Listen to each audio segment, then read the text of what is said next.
Let's finally take an example of customer segmentation, because clustering is very often used in marketing for identifying customer segments. Marketing analytics is, as a matter of fact, probably one of the most, if not the most, important fields in business analytics. That's why we decided to include a specific marketing analytics MOOC in this specialization as well. So let's take a relatively simple example of customer segmentation.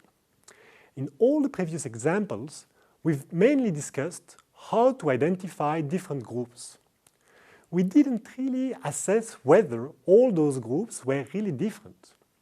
This is important because since we want to reduce the effort needed to act effectively, it may be that in some cases, some groups of observations, here some customers, even if slightly different, would actually be treated similarly. For instance, if you have two groups of customers that have different ages or slightly different product usages, but that are, at the end of the day, served in the same way, why should we consider them as different segments? Well, we shouldn't. Let's take a concrete example in the telecommunication sector. Let's say we have a customer base for which we have different information.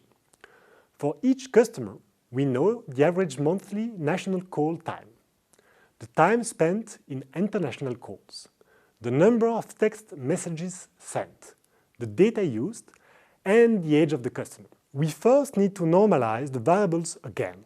They don't have the same units, so if we don't want to compare apples and pears, we'll apply the R-scale function again. Let's start to test what would be the result for 8 segments. We can then compute the average value for each of those variables per segment. This table reports the average values per segment provided by the hclust function for the case we selected. We see, for instance, that the first segment doesn't have a high level of usage, but is older than the other ones. Let's call this segment the silver. The second segment makes a lot of national and international calls, but fewer text messages. Let's call them the pro. We can then identify the segments young adults, 30-something, 40-something, teens, low usage, and expats. You can look at the exact data with the recital and the R code provided. But now, we notice that there are segments that, while statistically different, would actually be targeted by similar offers.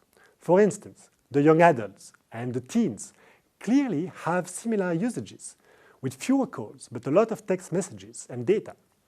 Similarly, the 30-something and the 40-something are also very similar to each other. So let's apply Occam's razor and let's run the hierarchical clustering again, but with fewer segments. In practice, we could run several tests, but here we'll just focus on the case with 5 segments. We obtain another table. What do we see? We can distinguish 1, a heavy user segment, making a lot of calls, using a lot of data and text messages. 2, a young adult segment, using a lot of data and text but fewer calls. 3, a silver segment with a low usage overall, but more seasoned. 4, a pro segment with a lot of national and international calls and a lot of data. 5, finally, a light user segment.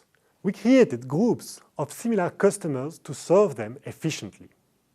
An efficient marketing strategy will define for each segment the bundle to offer at the right price, on the right place, with the right message. This message will be a function of what the customer needs, but also their social demographics. Here we only had 5 variables, but in practice we can take as many variables as long as the data is available and is relevant.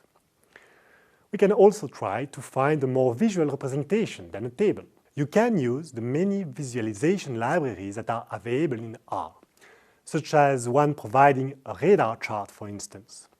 A radar chart is a neat visual representation because it allows to compare multidimensional elements. Each branch of the radar indicates the scaled value on each dimension of the segmentation. We can also do the same by exporting a table into Excel and creating the radar chart there.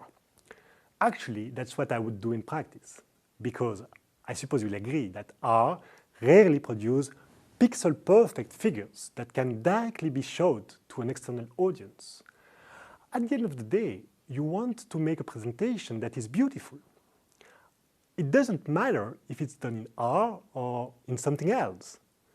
Actually, nobody cares which tool you used. But if it's ugly, it won't give the impression to your audience that your work is of high quality. So when you report your results, for instance, as you will have to do with the last assignment of this MOOC, or the capstone project, pay a special attention to the presentation of your results and make sure the visuals are relevant, clear, and beautiful. We now can say that we've aimed at the best balance between cost and effectiveness. The cost to serve is as limited as possible because we reduce the number of segments ensuring economies of scale, and we implement specific actions for each segment having specific needs. That is, we ensure the effectiveness of our actions. The right balance between costs and effectiveness makes our actions efficient. We see that we use IT and statistics in conjunction with business acumen to converge to actionable and efficient conclusions and recommendations. For instance, to solve the question of how many segments should we have, we start from a reasonably large number of segments and we try to reduce it based on business common sense. How will it be implemented in practice, and how to achieve efficiency? We also pay a special attention to how those conclusions and recommendations are reported so that the resulting output is clear and obvious even for a non-technical audience.